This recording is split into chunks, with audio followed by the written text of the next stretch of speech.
बच्चों, आपने last video में कोऑर्डिनेशन नंबर में हमसे कोई बेसिक इन्फॉर्मेशन ली थी, जैसे मॉलिक्यूलर सॉल्ट क्या होते हैं, डबल सॉल्ट, कॉम्प्लेक्स सॉल्ट क्या होते हैं। आप लोगों ने हमसे पढ़ा था उसमें डेंटिसिटी क्या होती है, मोनोडेंटेड, बाईडेंटेड, ट्राईडेंटेड, टेट्राडेंटेड और हेक्साडेंटेड लिगेंड। ये आपने लास्ट वीडियो में पढ़ा था, लगभग 50 मिनट का वो वीडियो था। क्योंकि आज ही के दिन आपको ये वाला वीडियो भी मिल जाएगा और इसमें हम लोग को 2-3 छोटे छोटे पॉइंट्स पढ़ने हैं। चिलेटिंग लिगेंड,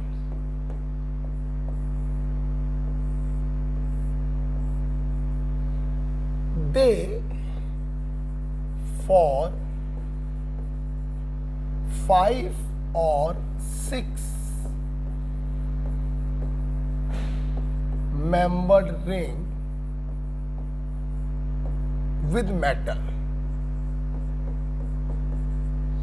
ऐसे लिगेंड जो जब अपने लोन पेयर को मेटल को डोनेट करते हैं तो वो मेटल के साथ 5 और 6 मेंबर रिंग का फॉर्मेशन करते हैं। मैं आपको बताना चाहूंगा बेटा कि मोनोडेंटेड को छोड़ दो, बाकी सारे लिगेंड जो होते हैं वो चिलेटिंग लिगेंड्स होते हैं। ऑल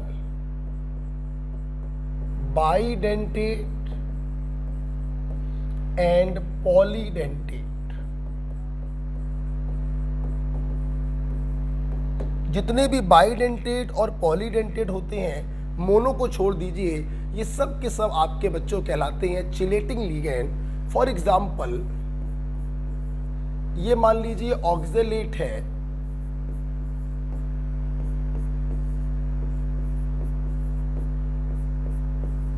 और ये सेंटर मेटल है। अब ये बाईडेंटेड लिगेंड है, इसने बेटा क्या किया, अपने 2 लोन पेयर डोनेट करे, और जब डोनेट किए तो आप खुद देखिए 1 2 3 4 5 मेंबर रिंग का फॉर्मेशन हो रहा है। Yes, this is a chelating ligand. यहां पर मैं आपको यह भी बताना चाहूंगा कि जितनी ज्यादा डेंटिसिटी होगी उतना ज्यादा उसका चिलेटिंग इफेक्ट होगा। जितना ज्यादा चिलेटिंग इफेक्ट होता है, कॉम्प्लेक्स का स्टेबिलिटी भी उतना ज्यादा हो जाता है। मतलब यहां पे हम लोग एक पॉइंट ये लिख सकते हैं कि stability of complex is directly proportional to chelating ligand. और आपको जानकर ये खुशी होगी कि चिलेटिंग लिगेंड के द्वारा कॉम्प्लेक्स की स्टेबिलिटी को बढ़ाना कहलाता है चिलेट इफेक्ट। चिलेटिंग लिगेंड के द्वारा कॉम्प्लेक्स की स्टेबिलिटी को बढ़ाना कहलाता है चिलेट इफेक्ट। जैसे CO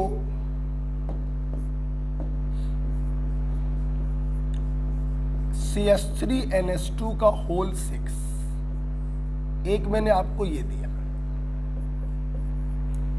एक मैंने आपको दिया CO EN का होल थ्राइस, और एक मैंने आपको दिया CO डाई EN का होल ट्वाइस। ठीक है, सुनना बेटा, आप लोग को मालूम है this is the monodentate ligand. Ammonia हो या कोई भी एमीन हो, ये मोनोडेंटेड होते हैं। Ethylene diamine, this is the bidentate, और di ethylene triamine, this is the tridentate. मतलब बाईडेंटेड और ट्राईडेंटेड चिलेटिंग लिगेंड होते हैं, तो ये दोनों कॉम्प्लेक्स की स्टेबिलिटी को एक्स्ट्रा बढ़ाएंगे, तो इन दोनों का स्टेबिलिटी इससे ज्यादा होगा। इन दोनों को कैसे कंपेयर करेंगे, जितनी ज्यादा डेंटिसिटी होगी उतना ज्यादा चिलेट इफेक्ट होगा। So this is the order of stability, this is the order of stability.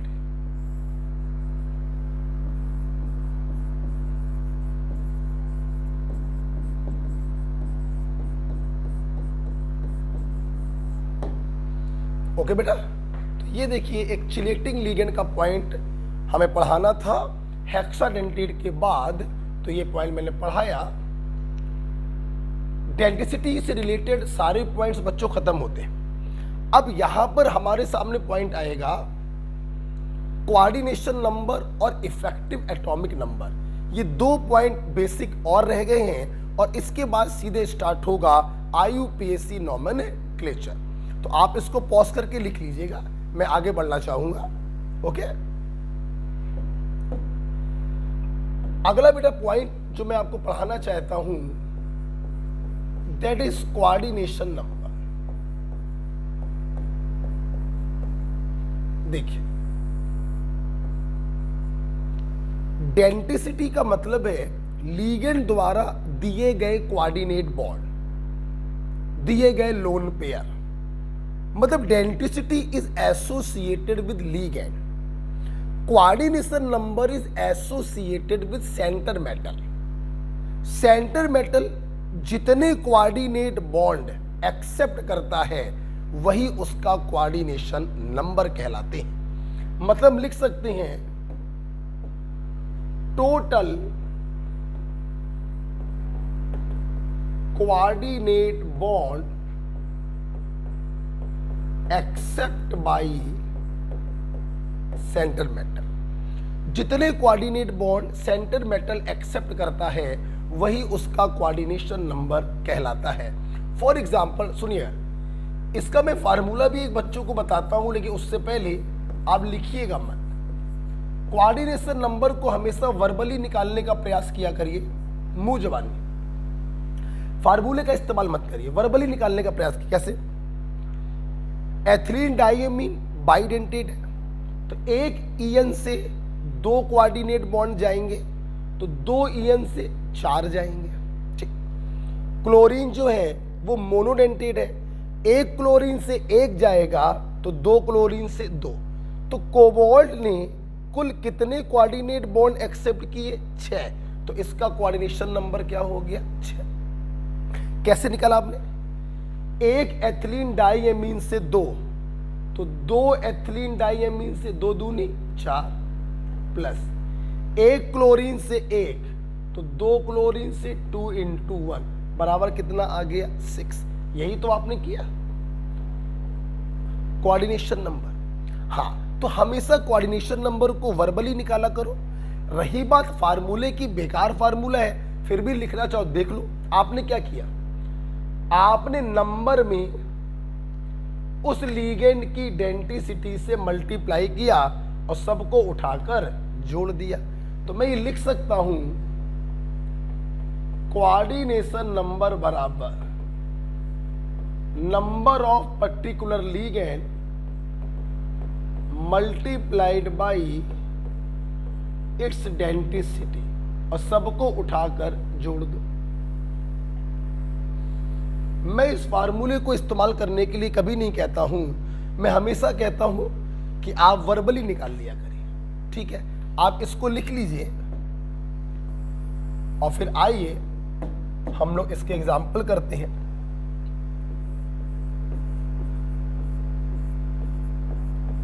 आप इस एग्जाम्पल को अच्छे से करेंगे। ये दे दिया, ओके, ये दे दिया, राइट।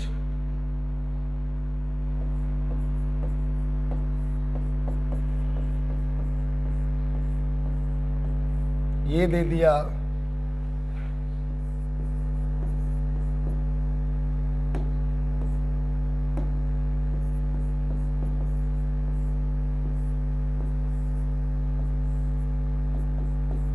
ये दे दिया, कुछ भी बना लीजिए आप।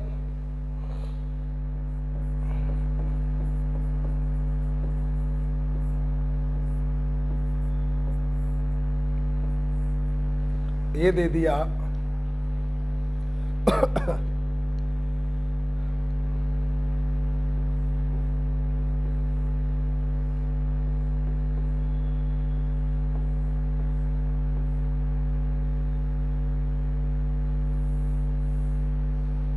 ठीक है।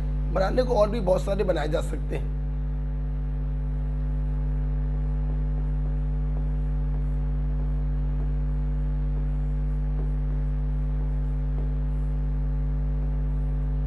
ये दे दिया, राइट। और मैंने पूछा इन सबके कोऑर्डिनेशन नंबर बताइए सेंटर मेटल के, तो बहुत आसान है, वर्बली करिए। 1 EN से 2 तो 2 से 4, 1 CL से 1 तो 2 से 2, 4 और 2 6। CO is a monodentate, 1 CO से 1 तो 5 CO से 5, कोऑर्डिनेशन नंबर 5। 1 CN से 1 जाएगा तो 6 CN से 6, कोऑर्डिनेशन नंबर 6।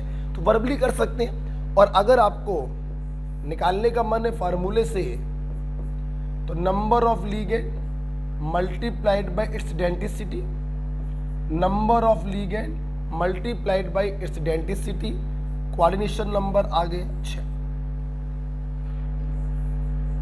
कोऑर्डिनेशन नंबर बराबर number of ligand multiplied by its density, coordination number आ गया 5। कोऑर्डिनेशन नंबर बराबर number of ligand multiplied by its density, coordination number आ गया 6। तो total coordinate bond accept by centre metal is called its coordination number. EDTA hexadentate होता है, एक इडिटा 6 coordinate bond देगा, coordination number 6। DMG minus bidentate, एक DMG से 2 तो 2 DMG से 4, कोऑर्डिनेशन नंबर 4। एक वाटर से 1, 2 वाटर से 2, एक क्लोरीन से 1 और एक ब्रोमीन से 1, कोऑर्डिनेशन नंबर 4। आपको फार्मूला लगाना है, आप फार्मूला से करिए। Number of ligand 1, density 6, coordination number 6। Number of ligand 2, density 2, coordination number 4। Number of ligand 2, density 1 plus 1 into 1 plus 1 into 1, coordination number is 4। तो इस प्रकार से आप कभी भी किसी भी सेंटर मेटल का कोऑर्डिनेशन नंबर निकाल सकते हैं। ओके, तो ये एक छोटा सा पॉइंट था after chelating ligand coordination number. ध्यान रखना, density is associated with ligand and coordination number is associated with center metal। एक ligand ने जितने कोऑर्डिनेट बॉन्ड बनाए वो डेंसिटी, और सेंटर मेटल ने जितने कोऑर्डिनेट बॉन्ड बनाए वो कोऑर्डिनेशन नंबर, राइट। आप पॉज करके लिख सकते हैं, वैसे काफी समय मिल गया होगा लिखने का, फिर भी आप पॉज करके लिख लीजिएगा। लास्ट पॉइंट IUPAC से पहले है effective atomic number by Sidgwick.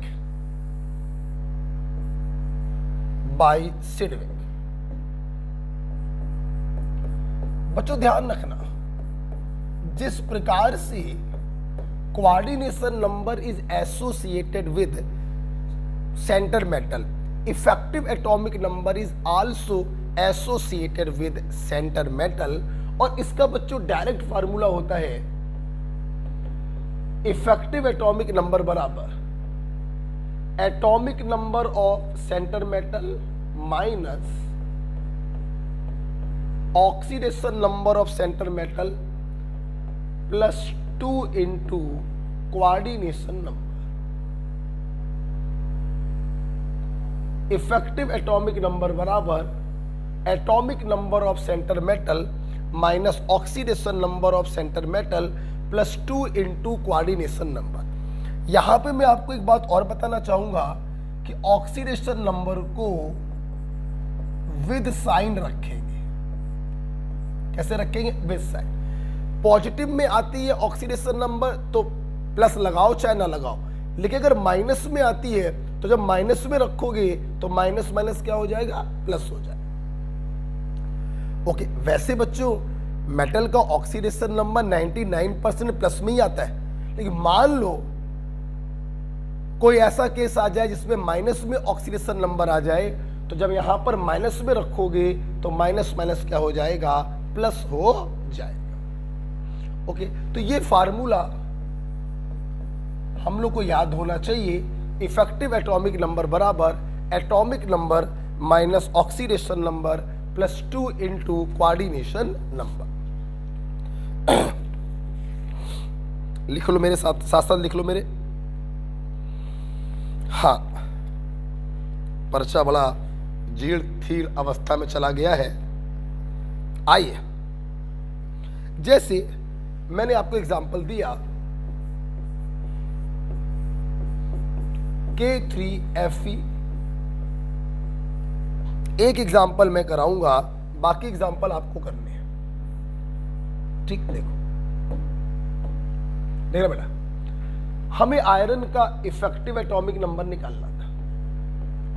बच्चों, आयरन का एटॉमिक नंबर कितना होता है? 26 माइनस, मैं उम्मीद करता हूं ऑक्सीडेशन नंबर आप निकाल लोगे। 3 इंटू पोटेशियम की प्लस आयरन की x, 6 इंटू साइनाइड की x बराबर 0।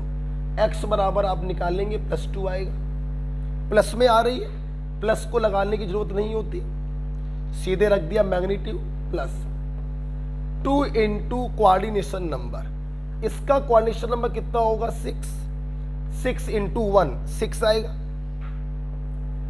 तो इफेक्टिव एटॉमिक नंबर आ गया 26 में 2 गया 24, 24 और 12 36। तो K3FeCN6 का आपका इफेक्टिव एटॉमिक नंबर आ गया 36। राइट, ये आप लिख लीजिए। बस एक ही एग्जांपल मैं करवाऊंगा, बाकी एग्जांपल आपको करने, पहले आप लिख लीजिए इसको।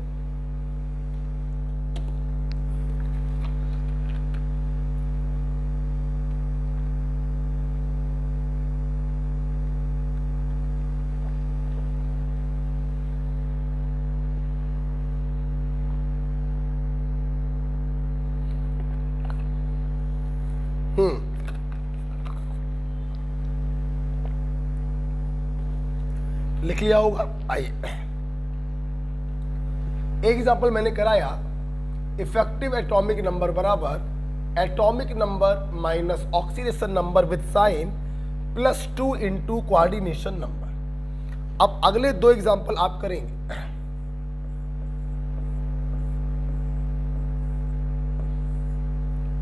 एक ये करना है आपको और एक ये करना है। वीडियो को पॉज करेंगे और फिर आप इसको करके देखेंगे। ठीक, मैं बताने जा रहा हूं, वीडियो को पॉज करके करिएगा। ओके, आइए, इफेक्टिव एटॉमिक नंबर यहां पर निकालना है वैनेडियम का और यहां पे निकालना है मरकरी का। आइए करते हैं। एटॉमिक नंबर, वैनेडियम का एटॉमिक नंबर होता है 23 सेक्टिव 21 22 23। वैनेडियम का एटॉमिक नंबर होता है 23 माइनस, बात करेंगे ऑक्सीडेशन नंबर की, निकालिए x प्लस 6 इंटू 0 बराबर -1।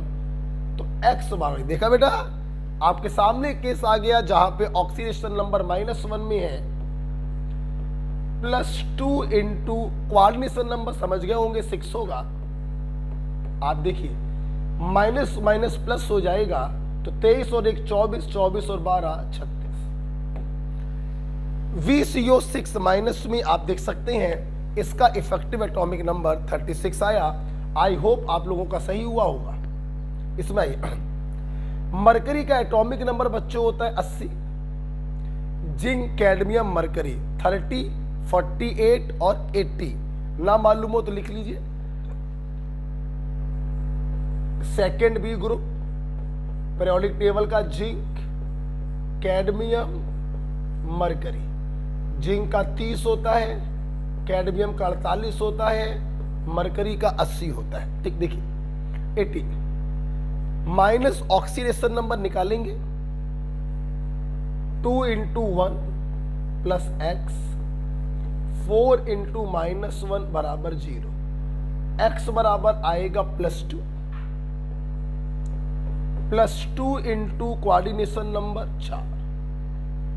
राइट, तो 80 में 2 गया 78 और 8, 78 आया, 4 दूनी 8 16 86। तो इस प्रकार से आप देखिए K2HgI4 में इसका इफेक्टिव एटॉमिक नंबर आ गया 86, राइट। ओके, आइए हम इसी में एग्जांपल आपको और देते हैं। थोड़ा छोटा कर दिया है, आपको प्रॉब्लम नहीं होगी, क्योंकि मैं एक एग्जांपल और लिखना चाहता हूं, कुछ दिखाना है आपको। मैंने एग्जांपल बच्चों मान लो ये लिख दिया, K3FeCl6, जानबूझ के एग्जांपल लिया। वीडियो को पॉज करके आप इसका इफेक्टिव एटॉमिक नंबर निकालेंगे, ठीक।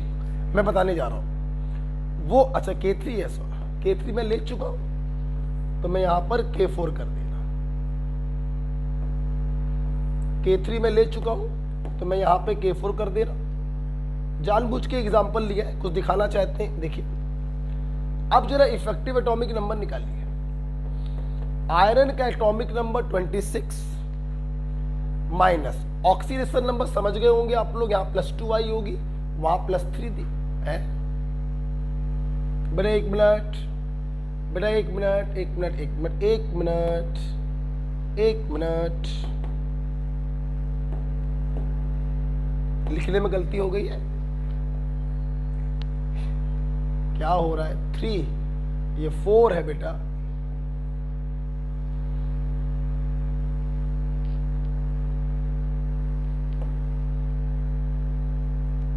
ये 4 है, 4 कर क्या दिया ये? अरे ये तीसरा बैच ले रहे हैं तो शायद उसी के नशे में है, कुछ भी लिख दिया। 6 into -1, sorry, listen to me, ये K4FeCl6 था। 26 minus oxidation number 4 into 1 plus x plus 6 into -1 बराबर 0, x बराबर 2। हाँ सॉरी बेटा, वो लिखने में पता नहीं क्या लिख गए थे, खैर सही कर दिया मैंने। हाँ अब जरा इसमें आ जाते हैं, इसको भी सही करना पड़ेगा।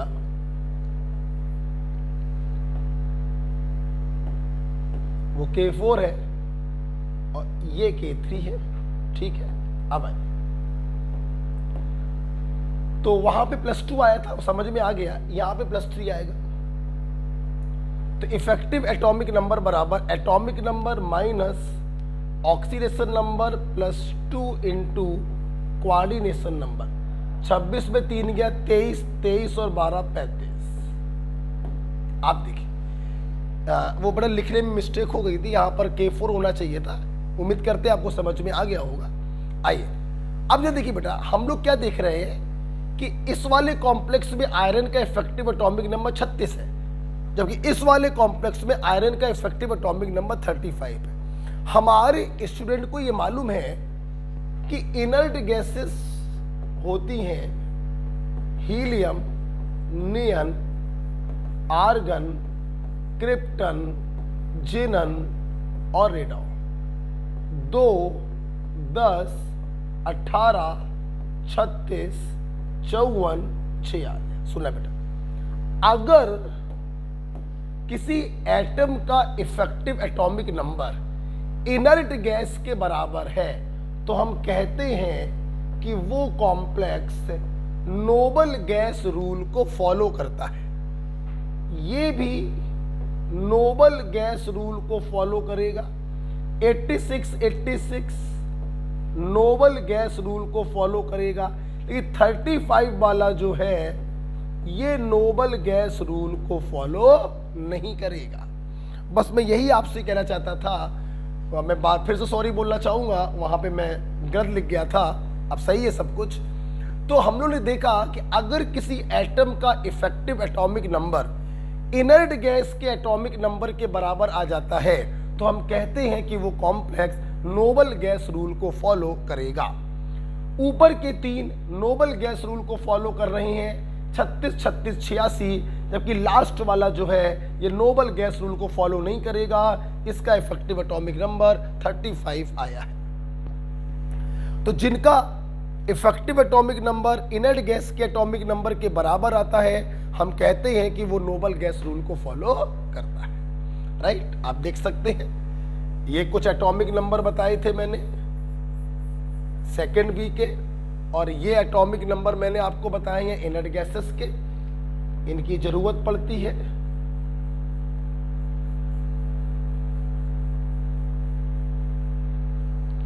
राइट, आइए बेटा, अब मैं इफेक्टिव एटॉमिक नंबर में एक लास्ट क्वेश्चन आपको कराना चाहूंगा, जरा उसको भी देखिएगा। एक लास्ट क्वेश्चन है बच्चों, ये लिख लिया होगा।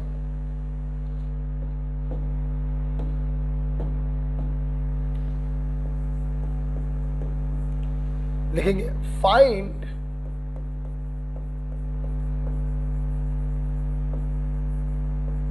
Value of x in CrCO का whole x if it follow noble gas rule.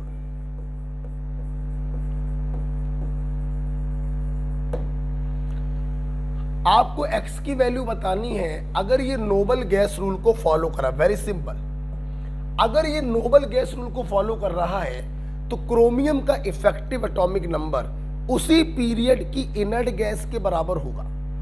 Chromium चौथे पीरियड का होता है और चौथे पीरियड की इनर्ट गैस होती है क्रिप्टन, हीलियम, नियन, आर्गन, क्रिप्टन, और क्रिप्टन का एटॉमिक नंबर होता है 36। इसका मतलब ये हुआ कि इफेक्टिव एटॉमिक नंबर जो होगा वो क्रिप्टन के एटॉमिक नंबर के बराबर होगा, दैट इज 36। और इफेक्टिव एटॉमिक नंबर निकालते कैसे हैं? एटॉमिक नंबर जो कि 24 होगा, ऑक्सीडेशन नंबर 0 होगा, +2 इंटू कोऑर्डिनेशन नंबर x होगा। एटॉमिक नंबर कितना होता क्रोमियम का? 24। यहां पर ऑक्सीडेशन नंबर क्या होगा? 0, और 2 इंटू कोऑर्डिनेशन नंबर क्या होगा? x। नोबल गैस रूल को फॉलो कर रहा है। सॉल्व कर लीजिए, x बराबर आएगा 6। ओके, तो इस प्रकार के क्वेश्चन भी आ जाते हैं। राइट बेटा, तो बच्चों आज के दिन आपको 2 क्लिप मिलेंगी, 50-50 मिनट की 2 क्लिप होंगी। इफेक्टिव एटॉमिक नंबर तक आप पढ़ लेंगे और कल आपको इसके आगे मिलेगा IUPAC नॉमेनक्लेचर। ओके बेटा, ओके बेटा, थैंक यू।